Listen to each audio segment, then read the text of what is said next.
ఎండకు ఎండి వర్షానికి తడిసి స్టేడియంలో ఉన్న చైర్లన్నీ కూడా పాడైపోయాయి. ఇంకా అలా వదిలేస్తే శిథిలం అయిపోతాయి. వాటికి ఉన్న రంగంతా పోయి వెలిసిపోయాయి. కానీ వాటికి అగ్ని పరీక్ష పెట్టినప్పుడు ఏమైందో చూడండి. ఏమాత్రం పెయింట్ అయ్యట్లా, జస్ట్ అగ్ని దానికి అంటిస్తూ ఉంటే ఆ లోపల దాగి ఉన్న రంగంతా బయటకు వచ్చి ఆ బయట లేయర్ అంతా కాలిపోతుండగా లోపల ఉన్నదంతా మెరిసిపోతూ కనబడుతుంది, కొత్త చైర్గా కనిపిస్తుంది. అది నూతనపరచబడింది. ఆ అగ్ని ఆ చైర్లో ఉన్న మాసిపోయిన రంగును తీసి పడేసింది.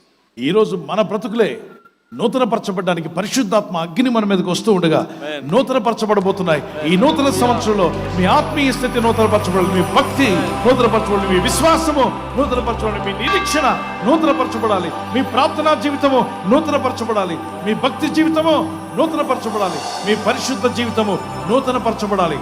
దేవుని అగ్ని మన మీదకి రావాలి. అన్య అగ్ని మనకు అవసరం లేదు, దేవుని అగ్ని మనకు కావాలి. ఆ అగ్ని మనల్ని మండిస్తుంది.